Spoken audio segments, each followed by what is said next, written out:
ಸ್ನೇಹಿತರೆ ನಮಸ್ಕಾರ. ನಮಸ್ಕಾರ ಸ್ನೇಹಿತರೆ. ನಿಮಗೆಲ್ಲ ಗೊತ್ತಿರ್ಬೋದು, ರಾಜ್ಯದ ಪ್ರಭಾವಿ ಸಚಿವರಾಗಿರ್ತಕ್ಕಂಥ ಪ್ರಿಯಾಂಕಾ ಖರ್ಗೆ ಅವರು RSS ಕುರಿತಾಗಿ ಎತ್ತಿದ ಪ್ರಶ್ನೆ ಇವತ್ತು ಕರ್ನಾಟಕದಂಥ ಭಾರಿ ಸದ್ದು ಮಾಡ್ತಾ ಇರುವಂಥದ್ದು ಸ್ನೇಹಿತರೆ. ಈ ಬಗ್ಗೆ ಅವರ ವಿಚಾರಧಾರೆಗಳ ಬಗ್ಗೆ ಅವ್ರು ಯಾಕೆ ಹಂಗಂದರು, ಅದರ ಹಿನ್ನೆಲೆ ಏನು ಅನ್ನೋದ್ರ ಬಗ್ಗೆ ಮಾಹಿತಿಯನ್ನು ಬಯಸಿ ನಾವು ಬಂದಿದ್ದೀವಿ. ನಮ್ಮ ವಿಧಾನ ಪರಿಷತ್ತಿನ ಶಾಸಕರಾಗಿರ್ತಕ್ಕಂಥ ಸೀನಿಯರ್ ಕಾಂಗ್ರೆಸ್ ಲೀಡರ್ ಆಗಿರ್ತಕ್ಕಂಥ FH ಜಕ್ಕಪ್ಪನವ್ರ ಹತ್ತಿರ ಅವರು ಈ ಬಗ್ಗೆ ಏನು ಹೇಳ್ತಾರೆ ಅನ್ನೋದನ್ನು ಕೇಳ್ಕೊಂಡು ಬರೋಣ. ಬನ್ನಿ ಸ್ನೇಹಿತರೆ. ನಮಸ್ಕಾರ ಸರ್. ನಮಸ್ಕಾರ ಸರ್. ರಾಜ್ಯದ ಸಚಿವರಾಗಿರ್ತಕ್ಕಂಥ ಪ್ರಿಯಾಂಕಾ ಖರ್ಗೆ ಅವರು ಇತ್ತೀಚೆಗೆ ಒಂದು ಸ್ಟೇಟ್ಮೆಂಟ್ ಕೊಟ್ಟರು ಸರ್. ಏನಂದ್ರೆ ರಾಜ್ಯದೊಳಗೆ RSSನ್ನು ನಿಷೇಧಿಸಬೇಕು ಅಂಥೇಳಿ ಮುಖ್ಯಮಂತ್ರಿ ಪತ್ರನೂ ಬರೆದ್ರು ಸರ್. ಈ ಬಗ್ಗೆ ತಮ್ಮ ನಿಲುವೇನು ಸರ್? ಈ ಬಗ್ಗೆ ಅವರ ವಿಚಾರಧಾರೆಗಳ ಕುರಿತು ಸಚಿವರಾದಂಥ ಪ್ರಿಯಾಂಕಾ ಖರ್ಗೆ ಅವರು RSS ಬ್ಯಾನ್ ಮಾಡು ಅಂತೇಳಿ ಪತ್ರ ಬರೆದಿಲ್ಲ. RSSನ ಕಾರ್ಯಕ್ರಮಗಳು ಸರ್ಕಾರಿ ಮತ್ತು ಖಾಸಗಿ ಅನುದಾನಿತ ಶಾಲೆಯ ಆವರಣದಲ್ಲಿ ಇವುಗಳ ಚಟುವಟಿಕೆ ಇರಬಾರ್ದು ಅಂಥೇಳಿ ಸರ್ಕಾರಕ್ಕೆ ಪತ್ರ ಬರೆದಿದ್ದಾರೆ. RSSನ ಧೋರಣೆಗೆ ಅವ್ರದ್ದೇ ಆದಂಥ ಅಭಿಪ್ರಾಯ ಏನು ಹೊಂದಿದ್ದಾರಲ್ಲ, ಅದು ಈ ದೇಶದ ಅಭಿಪ್ರಾಯ ಅಂತ ಹೇಳಲಿಕ್ಕೆ ನಾನು ಇಷ್ಟಪಡ್ತಾ ಇದ್ದೇನೆ. ಇದನ್ನು BJP ಮತ್ತು RSSನವ್ರು ಏನು ಮಾತಾಡ್ತಾ ಇಲ್ಲ. RSSನವರು ಈ ಬಗ್ಗೆ ಏನು ಮಾತಾಡ್ತಾ ಇಲ್ಲ. ಆದರೆ BJPಯವರು ಭಾಳ ಮಾತಾಡ್ತಾ ಇದ್ದಾರೆ. ಎಷ್ಟು ಮಾತಾಡ್ತಿದ್ದಾರೆ ಅಂತಂದರೆ ಏನೋ ಆಕಾಶ ಕಳಚಿ ತಲೆ ಮೇಲೆ ಬಿದ್ದರ ಗತಿ ಮಾತಾಡ್ತಾರೆ. ನನ್ನ ಒಂದು ವಿನಂತಿ ಏನಂದರೆ, ಸಚಿವರಾದಂಥ ಪ್ರಿಯಾಂಕಾ ಖರ್ಗೆ ಅವರು RSSನ ಬಗ್ಗೆ ಇಷ್ಟೊಂದು ಕಠೋರ ನಿಲುವು ತಳಿಲಿಕ್ಕೆ ವಾಸ್ತವಿಕ ಸತ್ಯಗಳು ಇದ್ದಾವೆ. ಏನಂತೀರಿ ಸರ್ ಅವು? ನಾನು ಪ್ರಾರಂಭದಿಂದ ಹೇಳಲಿಕ್ಕೆ ಇಷ್ಟಪಡ್ತಿದ್ದೇನೆ. ಬಹುಶಃ ಪ್ರಿಯಾಂಕಾ ಖರ್ಗೆ ಅವರು ಭಾಳ ಧೈರ್ಯ ಮಾಡಿದ್ದಾರೆ. ಅವ್ರ ಧೈರ್ಯ ನಾವು ಮೆಚ್ಕೊಳ್ಳೇಬೇಕು. ಮಾತನಾಡಲಿಕ್ಕೆ ಹೆದರುವಂಥ ಕಾಲದಲ್ಲಿ ಅವ್ರು ಮಾತನಾಡ್ತಿದ್ದಾರೆ. ಅಂದರೆ RSS ಬಗ್ಗೆ ಹೆದರುವಾಗ ಸಂದರ್ಭದಲ್ಲಿ ಅವ್ರು ಮಾತಾಡ್ತಿದ್ದಾರೆ. ನಮ್ಮ ಕಾಂಗ್ರೆಸ್ಸಿನ ಅಗ್ರಗಣ್ಯ ನಾಯಕರಾದಂಥ ರಾಹುಲ್ ಗಾಂಧಿಯವರು ಗುಜರಾತಿನ ಸಭೆಯೊಂದರಲ್ಲಿ, ಕಾಂಗ್ರೆಸ್ಸಿನ ಸಭೆಯೊಂದರಲ್ಲಿ ಕಾಂಗ್ರೆಸ್ನೊಳಗಿರುವಂಥ RSSನ ಮನಸ್ಸಿನವರು ದಯವಿಟ್ಟು ಪಕ್ಷ ಬಿಟ್ಟು ಹೊರಗೆ ಹೋಗಿ ಅಂತಲೂ ಹೇಳಿದ್ದಾರೆ. ಕಾಂಗ್ರೆಸ್ಸಿನ ನಿಲುವು ಭಾಳ ಮುಖ್ಯವಾದಂಥದ್ದು. ಕಾಂಗ್ರೆಸ್ನಲ್ಲಿ RSSನ ಬೆಂಬಲಿತ ಮನಸ್ಸುಗಳು ಇಲ್ಲ. ಕಾಂಗ್ರೆಸ್ಸಿನಲ್ಲಿ ಸರ್ಕಾರದಲ್ಲಿ RSSಗೆ ಅವಕಾಶ ಇಲ್ಲ. ಇದಕ್ಕೆ ಯಾಕೆ ಹೇಳ್ತೇನೆ ಅಂತಂದರೆ, ಇದಕ್ಕೊಂದು ಹಿನ್ನೆಲೆ ಇದೆ. ಪ್ರಿಯಾಂಕಾ ಖರ್ಗೆ ಅವರು ಇತಿಹಾಸ ಓದಿದ್ದಾರೆ, ತುಂಬ ಚೆನ್ನಾಗಿ ಇತಿಹಾಸ ಓದಿದ್ದಾರೆ. ಬಾಬಾ ಸಾಹೇಬ್ ಅಂಬೇಡ್ಕರ್ ಸಂವಿಧಾನ ಬರೆಯುವಂಥ ಸಂದರ್ಭದಲ್ಲಿ RSSನವರು ಭಾಳ ಕೆಟ್ಟದಾದಂಥ ಪ್ರತಿಭಟನೆಯನ್ನು ಮಾಡಿದ್ದಾರೆ. ಇವತ್ತೊಂದು ನಾವು ವಿಡಿಯೋ ನೋಡ್ತಾ ಇದ್ದೆ. ಮಹಾತ್ಮ ಗಾಂಧಿ RSSನಲ್ಲಿ ತರಬೇತಿಗೊಂಡಂಥ ಗೋಡ್ಸೆ ಮಹಾತ್ಮ ಗಾಂಧಿ ಕೊಂದಿದ್ದು, ಮಹಾತ್ಮ ಗಾಂಧಿಯವರು ಬಾಬಾ ಸಾಹೇಬ್ ಅಂಬೇಡ್ಕರ್ ಬರೆದಂಥ ಸಂವಿಧಾನಕ್ಕೆ ಬೆಂಬಲವಾಗಿ ನಿಂತ್ಕೊಂಡಿದ್ದಕ್ಕೆ ಅವ್ರನ್ನ ಕೊಲೆ ಮಾಡಿದ್ರು ಅಂತ ಒಂದು ಮಾತನ್ನು ಹೇಳ್ತಾರೆ.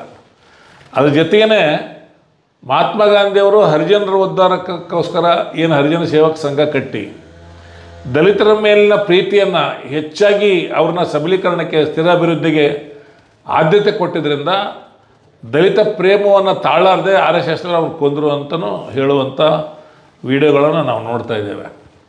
ಅದರ ಜೊತೆಗೆ ಇತ್ತೀಚಿನ ಹಿಂದಿಂದ ಬಿಟ್ಬಿಡೋಣ, 9/8/2018 ದೆಹಲಿಯ ಜಂತರ್ ಮಂತರ್ ಮೈದಾನದಲ್ಲಿ ಭಾರತದ ಸಂವಿಧಾನ ಪ್ರತಿಯನ್ನು ಸುಡಲಾಯಿತು. ಸಂವಿಧಾನದ ಪ್ರತಿ ಸುಟ್ಟರು. ಯಾರು ಸರ್ ಅವರು? ಅವರು RSSನವರೇ ಸುಟ್ಟರು. ಅದಕ್ಕೆ ಪಾರ್ಲಿಮೆಂಟ್ ಸ್ಟ್ರೀಟ್ನಲ್ಲಿ FIR ಆಗಿದೆ. FIR ಆಯಿತು. ಓಕೆ. ಅದನ್ನು ಏನು ಹೇಳ್ತಾರೆ ಅಂದರೆ, ಬಾಬಾ ಸಾಹೇಬ್ ಅಂಬೇಡ್ಕರ್ 25/12/1927 ಮನುಸ್ಮೃತಿ ಸುಟ್ಟಿದ್ರು, ಅದಕ್ಕೆ ಪ್ರತೀಕಾರವಾಗಿ ನಾವು ಭಾರತದ ಸಂವಿಧಾನ ಸುಡ್ತೇವೆ ಅನ್ನುವಂಥದ್ದನ್ನು ಹೇಳ್ತಾರೆ. ಅಂದರೆ RSSನವರಿಗೆ ಸಂವಿಧಾನದ ಬಗ್ಗೆ ವಿಶ್ವಾಸ ಇಲ್ಲ ಅಂದಂಗೆ ಇದು ಗೊತ್ತಾಗ್ತದೆ. ಮೋದಿ ಸರ್ಕಾರ, ಕೇಂದ್ರ ಸರ್ಕಾರ, ದೆಹಲಿಯ ಆಡಳಿತ, ಗೃಹ ಇಲಾಖೆ ಆಡಳಿತ ಕೇಂದ್ರ ಸರ್ಕಾರದ ಇವತ್ತಿವರೆಗೂ ಆ ಸಂವಿಧಾನ ಸುಟ್ಟಂಥ ಅಪರಾಧಿಗಳನ್ನು ಇವತ್ತಿಗೂ ಬಂಧಿಸಿಲ್ಲ. 2018 ಆಗಿದ್ದನ್ನು ಅದು ಯಾವ ಕೃತ್ಯ ಅಂದರೆ the prevention of national insult to the national honour act ಅಂತಿದೆ. Prevention of insult to the national honour act ಅಂತ ಒಂದಿದೆ. ಆ ಆ್ಯಕ್ಟ್ ಪ್ರಕಾರ ಅದು ದೇಶದ್ರೋಹಿ ಕೃತ್ಯ. ಆ ದೇಶದ್ರೋಹಿ ಕೃತ್ಯನ ಕೂಡಲೇ ಅವ್ರನ್ನ ಅರೆಸ್ಟ್ ಮಾಡಿ ಅವ್ರನ್ನ ಉಪದಲ್ಲಿ ಹಾಕ್ಬೇಕಾಗಿತ್ತು, ಹಾಕಿಲ್ಲ. ಇವತ್ತಿಗೂ ಅವ್ರಿಗೆ ಬಂಧಿಸಿಲ್ಲ. ಹೌದ್ರಿ, ಅಂದ್ರೆ ಆಯ್ತಾ, ಇವತ್ತಿಗೂ ಬಂಧಿಸಿಲ್ಲ. ಈ ಆ ಕಾರ್ಯಕ್ರಮದಲ್ಲಿ ಭಾಗವಹಿಸಿದಂಥ ಕಿಶೋರ್ ರಾಕೇಶ್ ಇದನ್ನಲ್ಲ, ಕಿಶೋರ್ ಅಂತಿದ್ದಾನಲ್ಲ ಅಡ್ವೊಕೇಟ್, ಅವನೇ ನಮ್ಮ ಸುಪ್ರೀಂ ಕೋರ್ಟ್ ಮುಖ್ಯ ನ್ಯಾಯಾಧೀಶರ ಮೇಲೆ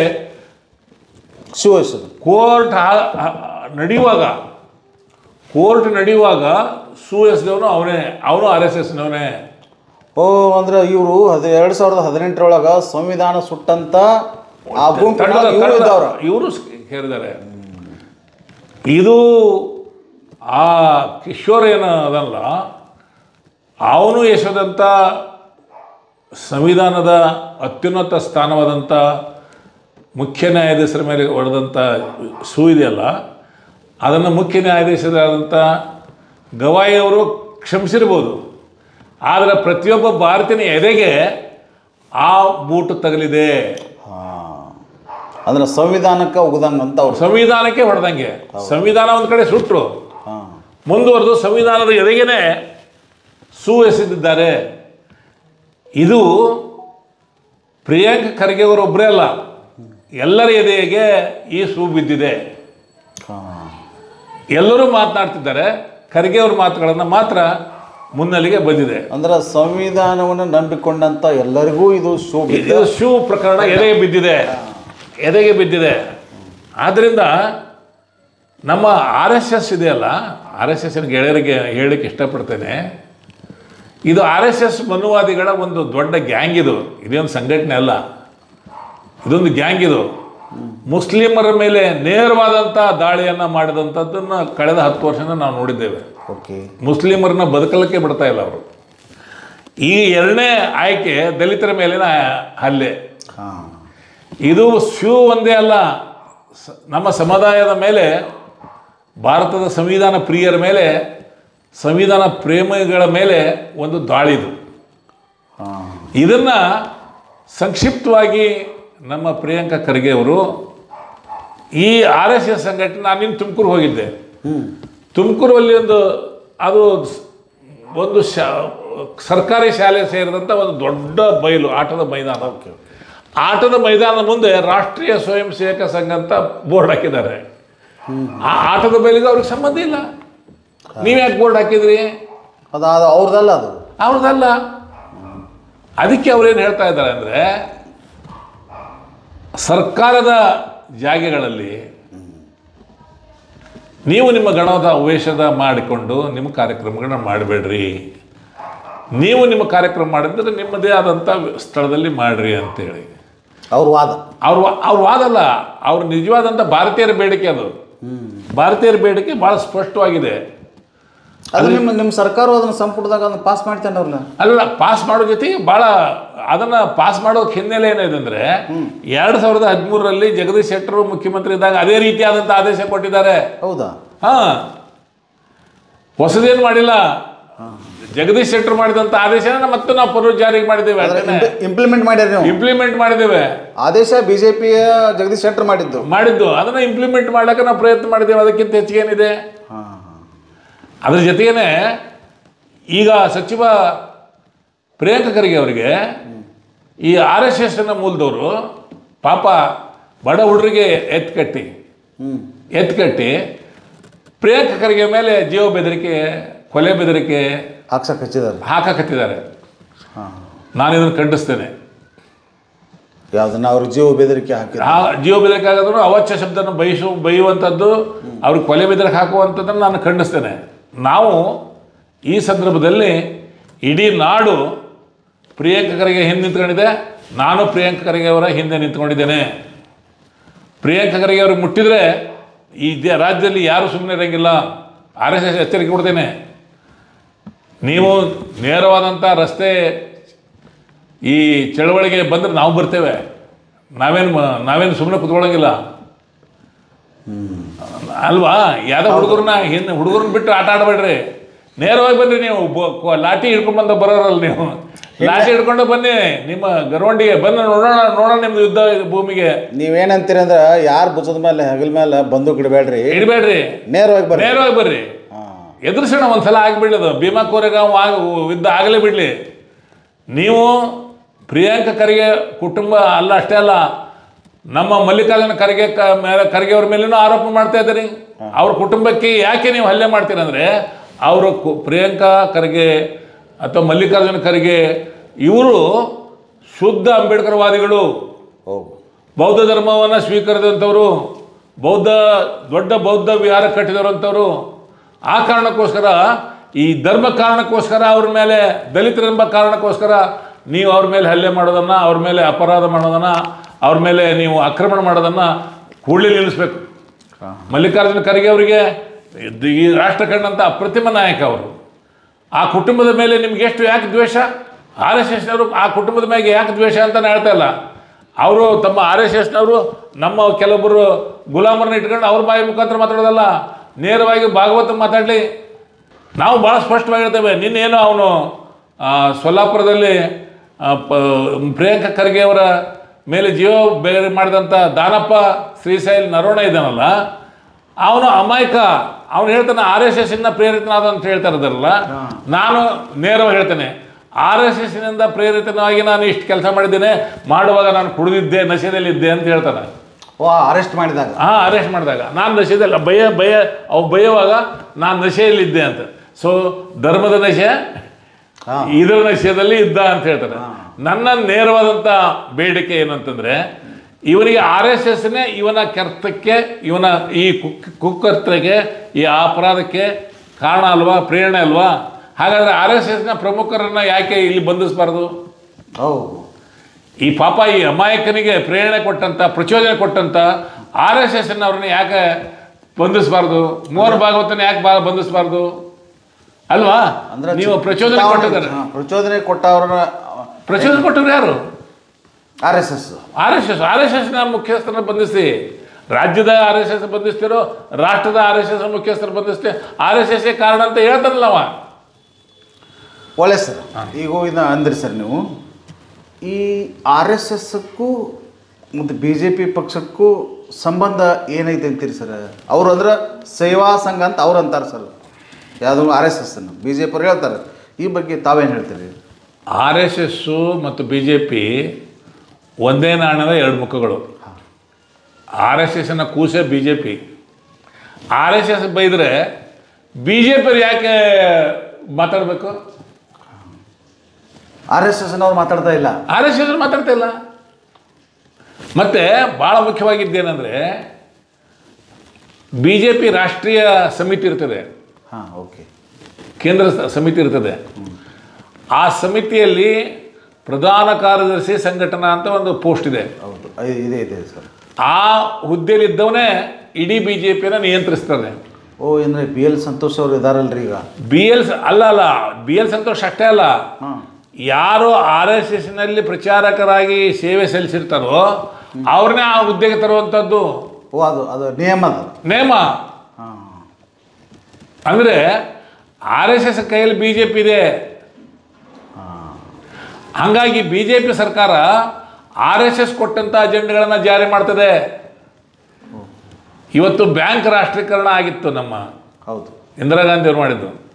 ಇವ್ರು ಬಂದ ತಕ್ಷಣ RSSನ ಅಜೆಂಡಾ ಏನು ಅಂದರೆ, ಈ 26 ಬ್ಯಾಂಕ್ಗಳು ರೈತರ ಸೇವೆ ಮಾಡ್ತಿದ್ವು, ಪರಿಶಿಷ್ಟ ಜಾತಿ ಪರಿಶಿಷ್ಟ ವರ್ಗದವರು, ಮಧ್ಯಮ ವರ್ಗದವರು, ಸಣ್ಣ ವ್ಯಾಪಾರಸ್ಥರಿಗೆ ಸಾಲ ಕೊಟ್ಟು ಇವ್ರಿಗೊಂದು ಸಾಮಾಜಿಕ ಆರ್ಥಿಕ ಕ್ರಾಂತಿ ತರುವಂಥ ಸಂದರ್ಭದಲ್ಲಿ 26 ಬ್ಯಾಂಕ್ಗಳನ್ನು ಸಂಪೂರ್ಣವಾಗಿ ಅವನ್ನ ಡಿನ್ಯಾಷನಲೈಸ್ ಮಾಡಿ ಬರೀ 6 ಬ್ಯಾಂಕ್ ಮಾಡಿದರು. ಯಾಕಂದರೆ ಇಲ್ಲಿ ಒಂದು 5 ಲಕ್ಷ ಪರಿಶಿಷ್ಟ ಜಾತಿ ಪರಿಶಿಷ್ಟ ವರ್ಗ, ಹಿಂದುಳಿದ ವರ್ಗ ನೌಕರಸ್ಥರಿದ್ದರು. ಅವ್ರನ್ನ ಹೊರಗೆ ಹಾಕಬೇಕಾಗಿತ್ತು. ರಾಷ್ಟ್ರದಲ್ಲಿ ಭಾಳ ಕೆಟ್ಟ ಕಾನೂನು, ರೈತರ ಮೇಲೆ, ರೈತರ ಹಕ್ಕಿನ ಮೇಲೆ, ಕೃಷಿ ಪದ್ಧತಿ ಮೇಲೆ ಮಾಡಿದಂಥ ಹಲ್ಲೆ ಇದೆಯಲ್ಲ, 3 ಕಾನೂನು ತಂದಿರಲ್ಲ, ಆ ಕಾನೂನನ್ನು ವಿರೋಧಿಸಿ 1 ವರ್ಷ ರೈತರು ಧರಣಿ ಮಾಡಿದ್ರು, 750 ಜನ ಸತ್ತು ಹೋದರು. ಹೌದು ಹೌದು ಅಲ್ವಾ? ಹೌದು. ಇದು RSS ಇಲ್ಲೂ ತಂದಂಥ ಕಾನೂನು ಇದು. ಇವತ್ತು ಬ್ಯಾಂಕ್ನಲ್ಲಿ ನಿಮಗೆ ಭಾಳ ಆಶ್ಚರ್ಯ ಆಗುತ್ತೆ. ಎಲ್ಲ 6 ಬ್ಯಾಂಕ್ಗಳಲ್ಲಿ 60-70% ಸಾಲ ಕಾರ್ಪೊರೇಟ್ನವ್ರು ಕೊಟ್ಬಿಡ್ತಾರೆ. ರೈತರಿಗೆ, ಸಣ್ಣ ಮಂದಿ, ರೈತರಿಗಿಲ್ಲ, ಪರಿಶಿಷ್ಟ ಜಾತಿ ಪರಿಶಿಷ್ಟ ವರ್ಗದ ಇಲ್ಲವೇ ಇಲ್ಲ. ಆನಂತರ ಕಾರ್ಪೊರೇಟಿಗೆ ಕೊಟ್ಟಂಥ ಸಾಲವನ್ನು ಸಂಪೂರ್ಣವಾಗಿ ನೆಪ ಬಡ್ಡಿ 3 ಲಕ್ಷ ಕೋಟಿಯನ್ನು ಮನ್ನಾ ಮಾಡಿದ್ದಾರೆ. ಅವ್ರದ್ದು ಮನ್ನಾ ಮಾಡಿದ್ದಾರೆ. ಪರಿಶಿಷ್ಟ ಜಾತಿ ಪರಿಶಿಷ್ಟ ವರ್ಗರಿಗೆ ಒಂದು ವಿಷಯ ಮುಟ್ಟಲಿಲ್ಲ, ರೈತರಿಗೆ ಮುಟ್ಟಲಿಲ್ಲ, ಸಣ್ಣ ವ್ಯಾಪಾರಸ್ಥರಿಗೆ ಮುಟ್ಟಲಿಲ್ಲ. ಇದು RSSನ ಧೋರಣೆ. ಈ RSS ಧೋರಣೆ ಇದೆಯಲ್ಲ, ಬರೀ ಧರ್ಮದ ಜಗಳ ಅಲ್ಲ, ಇದು ಆರ್ಥಿಕ ಜಗಳನೂ ಇದೆ. ಇಲ್ಲಿ ಬದುಕದ ಭಾರತ ದೇಶದ ಜನತೆ ಬದುಕಿದೆ. ಆ ಬದುಕಿಗೆ ಕೊಳ್ಳಿಡುವಂಥ ಕೆಲಸವನ್ನು RSS ಮಾಡ್ತಿದೆ. ಅದನ್ನೇ ಪ್ರಿಯಾಂಕಾ ಖರ್ಗೆ ಅವರು, ನೀವು ಬರೀ ದ್ವೇಷ ಅಲ್ಲ, ಇಡೀ ಜನಗಳನ್ನ ಹೊಡಿತಾ ಇದ್ದೀರಿ, ಈ ಆರ್ಥಿಕ ವ್ಯವಸ್ಥೆನೇ ಬುಡಮೇಲೆ ಮಾಡ್ತಾ ಇದ್ದೀರಿ, ಧರ್ಮಾಂಧತೆ ಇದೆಯಲ್ಲ, ಮತಾಂಧತೆ ಹೆಸರಿನಲ್ಲಿ ದೇಶದ ಐಕ್ಯತೆಗೆ ನೀವು ಕುಂಠಿತ ಮಾಡ್ತಾ ಇದ್ದೀರಿ, ಬಹುಸಂಸ್ಕೃತಿಯ ಸಮಾಜನ ಹಾಳು ಮಾಡ್ತಾ ಇದ್ದೀರಿ, ಈ ದೇಶದ ಪ್ರಗತಿಗೆ ಅಡ್ಡ ಮಾಡ್ತಾ ಇದ್ದೀರಿ ಅನ್ನುವಂಥ ಸಿಟ್ಟು ಪ್ರಿಯಾಂಕಾ ಖರ್ಗೆ ಅವರಿದೆ. ಈ ದೇಶದ ಎಲ್ಲ ಜನತೆಯ ಸಿಟ್ಟನೇ ಪ್ರಿಯಾಂಕಾ ಖರ್ಗೆ ಅವ್ರ ಮುಖಾಂತರ ಹೊರಬಂದಿದೆ ಅಂತ ನಾನು ಭಾವಿಸ್ತೇನೆ. ಒಳ್ಳೆಯದು. ಸರ್, ಇತ್ತೀಚೆಗೆ ಶಾಸಕರಾಗಿರ್ತಕ್ಕಂಥ ಅರವಿಂದ್ ಬೆಲ್ಲದವರು ಯಾವುದೋ ಒಂದು ಸಮಾರಂಭದಲ್ಲಿ ಕುರಾನ್ ಕಾಮಗಾರಿ ಉದ್ಘಾಟನೆ ಕಾಮಗಾರಿ ಉದ್ಘಾಟನೆಯ ಸಮಾರಂಭದಲ್ಲಿ ಕುರಾನ್ ಪಠಿಸೋದಕ್ಕೆ ಸ್ವಲ್ಪ ಅಪಸ್ವರ ಎತ್ತಿದ್ರು. ಈ ಬಗ್ಗೆ ತಾವೇನು ಹೇಳ್ತೀರಿ ಸರ್? ಇದು ಅರವಿಂದ್ ಬೆಲ್ಲದವ್ರು ಮಾಡಿದ್ದಲ್ಲ ಕೆಲಸ, ಇದು RSSನವರು ಅವ್ರಿಗೆ ಮೇಲೆ ಒತ್ತಡ ತಂದು ಮಾಡಿಸಿದಂಥ ಕೆಲಸ. ಈಗ ಸರ್ಕಾರಿ ಕಾರ್ಯಕ್ರಮದಲ್ಲಿ ಬಹುತೇಕ ಸಂದರ್ಭದಲ್ಲಿ ಬ್ರಾಹ್ಮಣ ಪೂಜಾರಿಗಳ ಕರ್ಕೊಂಡ್ಬಂದು ಒಂದು ಪೂಜೆ ಮಾಡಿಸಿ ಗುದ್ಲಿ ಪೂಜೆ ಮಾಡುವಂಥದ್ದನ್ನು ನಾವು ನೋಡಿದ್ದೇವೆ. ಅದನ್ನು ನಾವು ಯಾರು ವಿರೋಧ ಮಾಡಿಲ್ಲ. ಮಾಡಿದ್ದೀವಾ? ಯಾರು ವಿರೋಧ ಮಾಡಿಲ್ಲ. ಆದರೆ ಒಬ್ಬ ಮುಸ್ಲಿಮ್ ಕುರಾನ ಬಂದು ಓದಿದ್ದ ಅಂತೇಳಿ ಆ ಜಗನ ಪವಿತ್ರತೆಗೊಳಿಸುವಂಥದ್ದು ಇದೆಯಲ್ಲ, ಇದು RSSನ ಮನಸ್ಸು ಸರಿನಾ? ಜಾಗ ಏನು ಸ್ವಚ್ಛ ಮಾಡಿ ಸರ್, ಪವಿತ್ರಗೊಳಿಸಿದ್ರು, ನೀನಿಲ್ಲ ಇದು ಹಾಕಿ ಗೋಮೂತ್ರ ಅದೆಲ್ಲ ಹಾಕಿ ಸ್ವಚ್ಛಗೊಳಿಸಿದ್ರು. ಈ ಮನಸ್ಸನ್ನು ನಮ್ಮ ಪ್ರಿಯಾಂಕರಿಗೆ ಖಂಡಿಸ್ತಾರೆ. ಈ ರೀತಿಯಾದ ಮನಸ್ತಾಪ ಕರೆಕ್ಟ್ ಅಲ್ಲ. ಈಗ ಲೋಕಸಭಾ ಹೊಸ ಕಟ್ಟಡದಾಗ ಅದರ ಉದ್ಘಾಟನೆ ಸಂದರ್ಭದಲ್ಲಿ ಮೋದಿಯವರೇ ಕುರಾನನ್ನು ಓದಿಸಿದ್ರು. ಮೋದಿಜಿ ಅವ್ರು ಮಾಡಿದ್ರು. ಅದನ್ಯಾಕೆ ನೀವು ಪ್ರತಿಭಟಿಸಲಿಲ್ಲ? ಪ್ರತಿಭಟಿಸ್ಬೇಕಾಯ್ತಲ್ಲ. ಒಂದೇ ಥೀಮ್ ಇರಬೇಕಾಗಿತ್ತು. ಒಂದೇ ಥೀಮ್ ಅಲ್ಲೊಂದು ಇಲ್ಲೊಂದು ಮಾಡೋದಲ್ಲ. ಮತ್ತು ನೀವು ಪೂಜೆ ಮಾಡೋ ನಾವು ಸುಮ್ಮನೆ ಇರ್ತೇವೆ. ಬ್ರಾಹ್ಮಣರು ಪೂಜಾರಿಗಳು ಪೂಜೆ ಮಾಡೋ ಬಂದಾಗ ಒಪ್ಪಿದ್ದೇವೆ ನಾವು, ಅಲ್ವಾ? ಒಪ್ಪಿದ್ದೇವೆ. ಬಟ್ ಇದನ್ನು ವಿರೋಧ ಮಾಡಿದ್ರೆ ನಾವು ಇದನ್ನು ಒಪ್ಕೋಬಾರ್ದು ಅಂತ ಲೆಕ್ಕಕ್ಕೆ ಬರ್ತದ? ಇದು ಇದು ಧರ್ಮ ಸಂಘರ್ಷ ಅಲ್ವಾ? ಇದು ಕೋಮು ದ್ವೇಷ ಅಲ್ವಾ? ಇದು ಇಂಥ ಕೋಮು ದೇಶನ ಹಬ್ಬಿಸ್ಬೇಡ್ರಿ ಅಂತೇಳಿ ಪ್ರಿಯಾಂಕಾ ಖರ್ಗೆ ಅವ್ರು ಹೇಳ್ತಾ ಇದ್ದಾರೆ. ಈಗ ಮುಸ್ಲಿಮರ ಮೇಲೆ ಸಿಕ್ಕಾಪಟ್ಟೆ ದಾಳಿ ಮಾಡಿದ್ರೆ ನೀವು, ಅವರು ವ್ಯಾಪಾರ ಮಾಡಬಾರ್ದು ಅಂದ್ರಿ, ಅವರು ಹಿಜಾಬ್ ಹಾಕಬಾರ್ದು ಅಂತ ಹೇಳಿದ್ರಿ, ಅವರ ಎಲ್ಲ ವೈಯಕ್ತಿಕ ಹಕ್ಕಿನ ಮೇಲೆ ನೀವು ಹಲ್ಲೆ ಮಾಡಿದ್ರಿ. ಈಗ ಅಂಬೇಡ್ಕರ್ ವಾದಿಗಳ ಮೇಲೆ ನೀವು ದಾಳಿ ಮಾಡೋಕ್ಕೆ ಶುರು ಮಾಡಿದಿರಿ. ನೇರವಾಗಿ ಮಾಡ್ತಾ ಇದ್ದಾರೆ ಅವರು. ನಾವು ಸುಮ್ಮನೆ ಕೂತ್ಕೊಂಡು ಶಾಂತಿ ಪ್ರಿಯರು ಅನ್ನೋದಕ್ಕೆ ನಾವು ಸುಮ್ಮನೆ ಕೂತ್ಕೊಂಡೇವೆ. ಬ್ಯಾಡ್ ಬಿಡು ಹೋಲಿ, ಅವರು ಸುಮ್ಮನೆ ಒಂದಿನ ಬುದ್ಧಿ ಬರ್ತದೆ RSSವರಿಗೆ ಅಂತೇಳಿ ನಾವು ನಮ್ಮ ಸಮುದಾಯನ ಇದು ಹೇಳ್ತಾ ಇದ್ದೇವೆ. ಬೇಡಪ್ಪ, ನಾವು ಬೀದಿ ಜಗಳಕ್ಕೆ ಹೋಗೋದು ಬೇಡ, ಅವರೇನ ಕಾಲಕ್ಕೆ ಎದುರು ತೆಗಿತಾರೆ, ನಾವು ಮಾಡೋದು ಬೇಡ, ನಾವು ಶಾಂತಿಯನ್ನು ಕಾಪಾಡ್ಕೊಳ್ಳೋಣ. ನಾವು ಹೇಳೋದನ್ನು ಭಾರತ ಸಂವಿಧಾನದ ಮುಖಾಂತರ ಕಾನೂನು ಪ್ರಕಾರನ ನಮ್ಮ ಪ್ರತಿಕ್ರಿಯೆ ಇರಲಿ. ಅಂದರೆ ನಾವು ಆ ರೀತಿಯಾದಂಥ ಹಿಂಸೆಗೆ ಅವಶ್ಯಕ ಕೊಡಬಾರ್ದು ಅಂಥೇಳಿ ನಾವು ಸುಮ್ಮನೆ ಇದ್ದೇವೆ ಇವತ್ತು. ಆ ಕಾರಣಕ್ಕೋಸ್ಕರ ಇವತ್ತು ಪಠ್ಯಪುಸ್ತಕದಲ್ಲಿ ಕೆಟ್ಟ ವಿಚಾರಗಳನ್ನು ತರುವಂಥದ್ದು, ಪಠ್ಯಪುಸ್ತಕದಲ್ಲೇ ತಮ್ಮದೇ ಆದಂಥ ಇತಿಹಾಸ ಹೇಳುವಂಥದ್ದು, ಮಕ್ಕಳ ಮೇಲೆ ಪರಿಣಾಮ ಬೀಳುವಂಥದ್ದು ಎಷ್ಟು ಕೆಟ್ಟದಾಗಿದೆ ಅಂದರೆ, ನಮ್ಮ ಶಾಲೆಗಳಿದ್ದಾವೆ, ಸಮಾಜ ಕಲ್ಯಾಣ ಇಲಾಖೆಯ ಹಾಸ್ಟೆಲ್ಗಳಿದ್ದಾವೆ, ಸಮಾಜ ಕಲ್ಯಾಣ ಇಲಾಖೆಯ ರೆಸಿಡೆನ್ಷಿಯಲ್ ಸ್ಕೂಲ್ ಇದ್ದಾವೆ. ಅಲ್ಲಿ ಹೋಗಿ ಇವ್ರದ್ದು ಹೇಳುವಂಥದ್ದು ಏನಿದೆ? ಇದು ತಪ್ಪಲ್ವಾ? ಇದು ಕರೆಕ್ಟ್ ಸರ್. ನಮ್ಮದು ಒಂದು ಇದ್ರಾಗ ಒಂದು ಪ್ರಶ್ನೆ ಐತೆ ಸರ್. ಏನು ಪ್ರಶ್ನೆ ಐತೆ ಅಂದ್ರೆ, ನೀವೇನು ಹೇಳತ್ತಿದ್ರಲ್ಲ ಸರ್, RSSದವರು ಮೇಲು ಕೀಳು ಮಾಡ್ತಾರೋ ಅಂತ, ಆ ಬಗ್ಗೆ ಒಪ್ತೀವಿ ಸರ್. ಅಲ್ಪಸಂಖ್ಯಾತರು ಸರ್, ಇದೇ ಕುರಾನ್ ಓದಿಸಿದ ಕೂಡಲೇ ಸ್ವಚ್ಛ ಮಾಡಿದರು, ಪವಿತ್ರಗೊಳಿಸಿದ್ರು ಅಂತ ಅಂದಿರಿ ಸರ್. ಅದ್ರ ಬಗ್ಗೆ ನಾವೇನು ಕಾಮೆಂಟ್ ಮಾಡೋಂಗಿಲ್ಲ, ನೀವು ಹೇಳಿದ್ರಿ ಸರ್. ಆ ಸಮುದಾಯದವ್ರದ್ದು ಕೂಡ ನೋಡ್ರಿ, ಅಫ್ಕೋರ್ಸ್ ಎಲ್ಲರೂ ಇರೋಂಗಿಲ್ಲ, ಕೆಲವು ಜನ ಇರ್ತಾರೆ ಸರ್. ಅವರು ಕೂಡ ಮಾತೆತ್ತಿದ್ರೆ ಇದಕ್ಕೆ ಯಾವುದ್ರಿ ಪಾಕಿಸ್ತಾನಕ್ಕೆ ಜೈ ಅನ್ನೋದು, ಆಮೇಲೆ ವಿಪರೀತ ಮಾಡೋದು, ಇದು ನಾವು ಕೂಡಲೇ ಕೆಲವು ಜನರಿಗೆ ಸಮಾಜವಾದಿ ಹಿನ್ನೆಲೆ ಬಂದಂಥವ್ರಿಗೂ ಕೂಡ ನೋವು ಆಗ್ತೈತೆ. ಆ ಬಗ್ಗೆ ನೀವು ಸರಿಯಾಗಿ ಕ್ರಮ ಕೈಗೊಳ್ಳಂಗಿಲ್ಲ ಅಂತೇಳಿ ಅವ್ರ ಭಾವನೆ ಇತ್ತು ಸರ್. ಬಹುತೇಕ ಹೌದು ಸರ್, ನನಗೆ ಗಮನಕ್ಕಿದ್ದದ್ದು ಪಾಕಿಸ್ತಾನ್ ಜಿಂದಾಬಾದ್ ಅಂತ ಹೇಳಿದ ಪ್ರಕರಣ, ಪಾಕಿಸ್ತಾನದ ಧ್ವಜನ ಹಾರಿಸಿದ ಪ್ರಕರಣ ಇಲ್ಲಿ ಬಿಜಾಪುರ ಜಿಲ್ಲೆಯಲ್ಲಿ ಒಂದಾಯಿತು, ಓಕೆ, ಸಿಂದಗಿಯಲ್ಲಿ. ಓಕೆ, ಇವೆರಡೂ ಪ್ರಕರಣಗಳನ್ನು ಪೊಲೀಸರು ತನಿಖೆ ಮಾಡಿದಾಗ RSSನ ಕಾರ್ಯಕರ್ತರನ್ನೇ ಮಾಡಿರುವಂಥದ್ದು. ಹೌದಾ? ಹಾಂ ಹಾಂ, ಅದು ಪೊಲೀಸರ ತನಿಖೆಯಿಂದ ಹೊರಬಂದಂಥ ಸತ್ಯ. ಆದ್ದರಿಂದ ಯಾವ ಮುಸ್ಲಿಮರು ದೇಶದ ಭಕ್ತರೇ ಹೊರತಾಗಿ ಅವರು ಪಾಕಿಸ್ತಾನ ಜಿಂದಾಬಾದ್ ಅಂತ ಹೇಳೋದಂಥದ್ದಾಗಲಿ, ಪಾಕಿಸ್ತಾನ ಧ್ವಜನ ಹಾರಿಸುವಂಥದ್ದಾಗಲಿ ಮಾಡೋಂಗಿಲ್ಲ. ಭಾಳ ಮುಖ್ಯವಾದಂಥದ್ದು. ಮುಸಲ್ಮಾನರು, ಭಾರತದ ಮುಸ್ಲಿಮರು ಈ ಬೇಗದವರಿಗಿಂತಲೂ ಹೆಚ್ಚು ದೇಶಭಕ್ತರು ಅಂತ ನನ್ನ ಅನುಭವ. ಈ ದೇಶಕ್ಕೆ ಯಾವತ್ತೂ ದ್ರೋಹ ಮಾಡೋಂಗಿಲ್ಲ ಅವರು. ಅವ್ರನ್ನ ನೀವು ಗುರಿಯಾಗಿ ಇಟ್ಕೊಂಡು ಅವ್ರಿಗೆ ತೊಂದರೆ ಕೊಡಬೇಡಿ ಅಂತೇಳಿ RSSನವ್ರಿಗೆ ಹೇಳಲಿಕ್ಕೆ ಪ್ರಯತ್ನ ಮಾಡ್ತಾಯಿದ್ದೆ ನಾನು. ಓಹೋ, ಹೀಗೆ ಸರ್. ಒಳ್ಳೆ ಸರ್, ಒಳ್ಳೆ ಸರ್.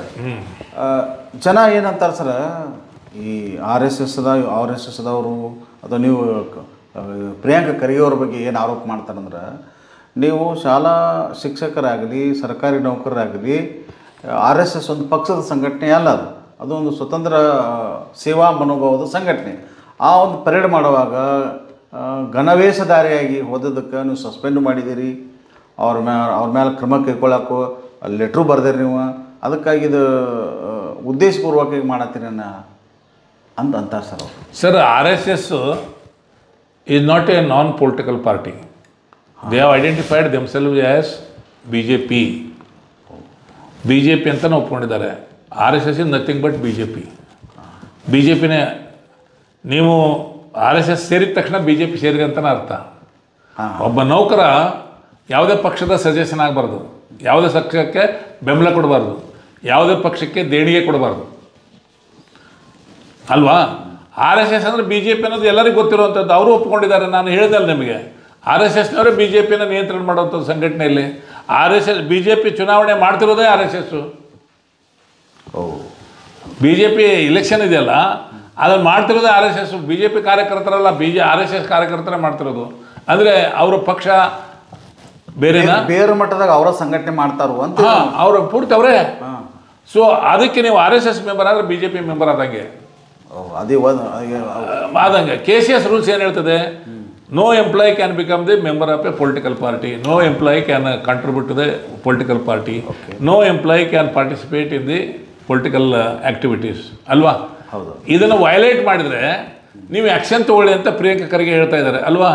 ನೀವು ಆಫೀಸಲ್ಲಿ ಕೂತ್ಕೊಂಡು RSSನ ಯಾಕೆ ಪ್ರೆಷರ್ ಮಾಡ್ತಿದ್ರಿ? ರಾಜೀನಾಮೆ ಕೊಡ್ರಿ, ಹೋಗ್ರಿ, ರಾಜೀನಾಮೆ ಕೊಡ್ರಿ, ಹೋಗ್ರಿ. ಮತ್ತು ಅವರು ಭಾಳ ಮುಖ್ಯವಾಗಿ ಒಂದು ಪ್ರಿಯಾಂಕ ಖರ್ಗೆ ಅವ್ರನ್ನ ಭಾಳ ಸ್ಪಷ್ಟವಾಗಿ ನಾವು ಅವ್ರು ಬೆಂಬಲಿಸಬೇಕು. RSS ಯಾಕೆ ಒಂದು ನೀವು ರಿಜಿಸ್ಟರ್ ಮಾಡಿಲ್ಲ? ರಿಜಿಸ್ಟರ್ ಇಲ್ಲರಿ, ಅದು ರಿಜಿಸ್ಟ್ರೇಷನೇ ಇಲ್ಲ. ನೀವು ಕಾನೂನುಬದ್ಧವಾಗಿ ನೀವು 100 ವರ್ಷ ಸಂಘಟನೆ ನಿಮ್ಮದು.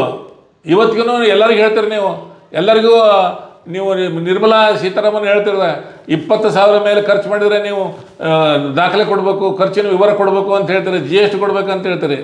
ಆದರೆ RSS ಇವತ್ತಿಗೂ ರಿಜಿಸ್ಟರ್ಡ್ ಪಾರ್ಟಿ ಅಲ್ಲ, ರಿಜಿಸ್ಟರ್ಡ್ ಅಸೋಸಿಯೇಷನ್ ಅಲ್ಲದು, NGO ಅಲ್ಲ. ಆನಂತರ ಅದ್ರ ಹೆಸರಿನಲ್ಲಿರುವಂಥದ್ದು ಆಸ್ತಿ ಇವತ್ತು ಎಷ್ಟಿದೆ ಅಂದರೆ ಸುಮಾರು ಲಕ್ಷ ಕೋಟಿ ಇದೆ. ಆಯಿತಾ? ಮತ್ತು ಇದನ್ನ ಹೆಂಗೆ ನೀವು ಲೆಕ್ಕನ ಜನಗಳಿಗೆ ಕೊಡ್ತೀರಿ? ಇದನ್ನು ಅಂದ್ರೆ ಬಡವರಿಗೆ ಆದ್ರೆ ನೀವು ಎಲ್ಲ GST ಎಲ್ಲ ಕೊಡ್ತಂತೀರಿ, ನಿಮ್ದು ರಿಜಿಸ್ಟರ್ಡ್ ಇರ್ಬೇಕಂತೀರಿ, 3 ವರ್ಷದ ಆಡಿಟ್ ರಿಪೋರ್ಟ್ ಬೇಕಂತೀರಿ. ಮತ್ತು ಇದು ಹೆಂಗೆ ನೀವು ನಿಮ್ಮದು ರಿಜಿಸ್ಟ್ರೇಷನ್ ಇಲ್ಲದೆ ಆ್ಯಕ್ಟಿವಿಟೀಸ್ ಮಾಡ್ತೀರಿ? ನೀವು ನನಗೊಂದು ಹೇಳಲಿಕ್ಕೆ ಇಷ್ಟಪಡ್ತೇನೆ. ನಮ್ಮ ಹುಬ್ಬಳ್ಳಿ ಧಾರವಾಡದಲ್ಲಿ ನಾನು ನೋಡ್ತಿರ್ತೇನೆ, ಪ್ರತಿ ವಿಜಯದಶಮಿ ದಿವಸ ನೆಹರು ಗ್ರೌಂಡ್ವರೆಗೂ ಗಣವೇಷಧಾರಿಗಳು ಮೆರವಣಿಗೆ ಮಾಡ್ತಾರೆ. ಅವ್ರು ಮಾಡಲಿ, ನಾವು ಬೇಡನಾಗಿಲ್ಲ. ಆ ಗಣವೇಷಧಾರಿಗಳಿಗಿಂತ ಪೊಲೀಸರು ಹೆಚ್ಚಿಗಿರ್ತಾರೆ. ಹೌದು, ಪೊಲೀಸರು ಹೆಚ್ಚಿಗಿರ್ತಾರೆ ಅವರಿಂದ. ಯಾಕೆ ಪೊಲೀಸರು ಹೋಗ್ತಾರೆ? ನಾವು ದಲಿತ ಚಳವಳಿಗಾರರು ಒಂದು ಮೆರವಣಿಗೆ ಮಾಡ್ತೇವೆ, ಇಬ್ಬರು ದಲಿತ ಪೊಲೀಸರು ಬರೋಂಗಿಲ್ಲ. ಬರಂಗಿಲ್ಲ ನಿಮ್ಮ ಬರಂಗಿಲ್ಲ. ಆದ್ರೆ ಮುಸ್ಲಿಮರು ಬಹಿರಂಗವಾಗಿ ವರ್ಷಕ್ಕೆ 2 ಸಲ 3 ಸಲ ನಮಾಜ್ ಮಾಡ್ತಾರೆ, ಸಾಮೂಹಿಕ. ಅವತ್ತು ಪೊಲೀಸ್ ಇರ್ತೀರಾ? ಇಲ್ಲ. ಅವರ ಮುಸ್ಲಿಮ್ಸು ಎಲ್ಲಿ ನಮಾಜ್ ಮಾಡ್ತಾರೆ ಅಂದರೆ ಅವರ ಏನು ಅವರಿಗೆ ಸೀಮಿತವಾದಂಥ ಏರಿಯಾದಲ್ಲಿ ಮಾಡ್ತಾರೆ ಅವರು, ಅಲ್ವಾ? ನಿಮ್ಮಂಗೆ ದಾರಿ ಉದ್ದಕ್ಕೆ ಮಾಡ್ತಾರೆ? ಇಲ್ಲ, ಅವರು ಸಂಬಂಧಪಟ್ಟ. ಆದ್ರೆ ಪರ್ಮಿಷನ್ ಯಾವ ಸಂಘದಿಂದ ಹೆಸರಲ್ಲಿ ತೊಗೊಂತೀರಿ ನೀವು? ಇದಕ್ಕೆ ನೀವು ಪರೇಡ್ ಮೆರವಣಿಗೆ ಹೋಗ್ಬೇಕಾದ್ರೆ, ಸಭೆ ಮಾಡ್ಬೇಕಾದ್ರೆ ಪೊಲೀಸರು ಒಂದು ನೀವು ಲೆಟರ್ ಕೊಡ್ಬೇಕು.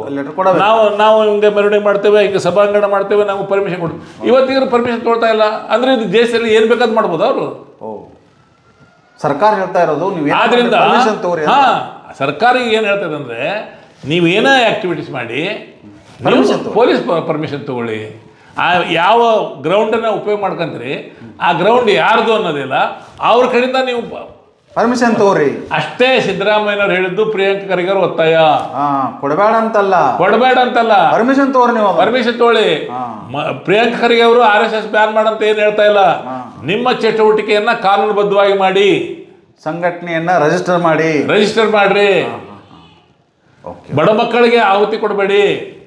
ನಿಮ್ಮ BJP ಮಕ್ಕಳಿದಾರಲ್ಲ, ನಿಮ್ಮ BJP ಲೀಡರ್ಗಳ ಮಂತ್ರಿಗಳಿದಾರಲ್ಲ, ಅವ್ರ ಮಕ್ಕಳು ಗಣವೇಶ ಹಾಕೊಂಡು ತಿರುಗಾಡ್ಲಿ, ಹಾಕಿಸ್ರಿ ಅವ್ರಿಗೂ. ಈಗ ನಾವೊಂದು ಉದಾಹರಣೆ ಕೊಡ್ತೇನೆ ನಿಮಗೆ. ಬಹುದೊಡ್ಡ 2014ರಲ್ಲಿ ಈ ನಾಡಿನ ತುಂಬ ಶರಣ ಸಂಸ್ಕೃತಿಗೆ ಸಂಶೋಧನೆ ಮಾಡಿದಂಥ MM ಕಲಬುರ್ಗಿಯವರ ಕೊಲೆ ಆಯಿತು. ಹೌದಾಯ್ತು. ಕೊಲೆ ಆರೋಪಗಳನ್ನು ಹಿಡಿದ್ರು. ಹೌದು. ಆರೋಪಿತ ಕೊಲೆಗಳ ಯಾರು? ಬಡ ಹುಡುಗರು ಪಾಪ. ಆರೋಪಿತ ಕೊಲೆಗಾರ ಅವರು. ಕೊಲೆ ಇನ್ನೂ ಸನಾತನ ಧರ್ಮ ಅವ್ರು ಸೇರಿ ಪಾಪ. ನೀವು ಮಾಡಿದ್ರೆ ಯಾರು? ಮೇಲ್ವರ್ಗದವ್ರು ಮಾಡಿದಾರ? ಕೆಳವರ್ಗದವರು, ಬಡ ಮಕ್ಕಳ ಆವತ್ತಿ ಕೊಡಬೇಡ್ರಿ ನೀವು ಅಂತ. ಅದನ್ನ ಪ್ರಿಯಾಂಕ ಖರ್ಗೆ ಹೇಳ್ತಾರೆ. ಅವ್ರು ಯಾಕೆ ಅವ್ರನ್ನ ತಲೆ ಕೆಡಿಸ್ತೀರಿ? ಅವ್ರ ಮ್ಯಾಗ ಯಾಕೆ ದ್ವೇಷ ಬೆಳೆಸ್ತೀರಿ ನೀವು? ಕರೆಕ್ಟ್ ಅಲ್ವಾ? ಪ್ರಿಯಾಂಕ ಖರ್ಗೆ ಅವ್ರ ಕಾಳಜಿ ಏನಿದೆ ಅಂದರೆ, ಬಡ ಮಕ್ಕಳನ್ನ ನಿಮ್ಮ ತೀಟೆಗೆ, ನಿಮ್ಮ ಧರ್ಮ ದ್ವೇಷಕ್ಕೆ, ನಿಮ್ಮ ರಾಜಕಾರಣಕ್ಕೋಸ್ಕರ ಬಳಸ್ಕೋಬೇಡ್ರಿ, ದುರ್ಬಳಕೆ ಮಾಡ್ಕೋಬೇಡ್ರಿ ಅಂತ ಪ್ರಿಯಾಂಕ ಖರ್ಗೆ ಹೇಳೋದು ತಪ್ಪ? ನಾನೇ ಇವತ್ತು ನಾಡೇ ಹೊಗಳ್ತಾ ಇದೆ ಪ್ರಿಯಾಂಕ ಖರ್ಗೆ ಅವ್ರನ್ನ. ಎಲ್ಲ ಪ್ರಗತಿಪರರು ಹೊಗಳ್ತಾ ಇದ್ದಾರೆ, ಸಂವಿಧಾನ ಪ್ರೇಮಿಗಳು ಹೊಗಳ್ತಾ ಇದ್ದಾರೆ ಪ್ರಿಯಾಂಕ ಖರ್ಗೆ. ಯಾಕಂದ್ರೆ ಒಬ್ಬನಾರ ಹುಟ್ಟ್ಯಾನಲ್ಲಪ್ಪ ನಿಜ ಮಾತಾಡಲಿಕ್ಕೆ ಅಂತೇಳಿ. ಎಲ್ಲರೂ ಹೆದರಿ ಕುತ್ಕೊಂಡಾಗ ಒಬ್ಬನಾರು ಮಾತಾಡಿದಾಗ ಜನ ಅವ್ರಿಗೆ ಹಿಂದೆ ಹೋಗ್ತಾರೆ. ಅಂದರೆ ಪ್ರಿಯಾಂಕ ಖರ್ಗೆ ಅವರು ಎತ್ತಿದ ಪ್ರಶ್ನೆ ಸೂಕ್ತವಾಗಿದೆ, ಭಾಳ ಸರಿ ಸಂದರ್ಭದಲ್ಲಿ ಹೇಳಿದ್ದಾರೆ, ಖಚಿತವಾಗಿ ಹೇಳಿದ್ದಾರೆ. ಪ್ರಿಯಾಂಕ ಖರ್ಗೆ ಅವರನ್ನು ಈ ನಾಡೆ ಬೆಂಬಲಿಸಬೇಕು, ಈ ರಾಷ್ಟ್ರ ಬೆಂಬಲಿಸಬೇಕು. ಪ್ರಿಯಾಂಕ ಖರ್ಗೆ ಅವರ ಮಾತಿನಲ್ಲಿ ಇಡೀ ದೇಶದ ಸಂವಿಧಾನ ಪ್ರೇಮಿಗಳ ಭಾಷೆ ಇದೆ. ಒಳ್ಳೆ ಸರ್, ಇಲ್ಲಿವರೆಗೆ ನಮ್ಮ ವಾಹಿನಿಯೊಂದಿಗೆ ಮಾತನಾಡಿದ್ದಕ್ಕಾಗಿ ಧನ್ಯವಾದಗಳು ಸರ್. ಜೈ ಭೀಮ್, ಜೈ ಸಂವಿಧಾನ್. Thank you.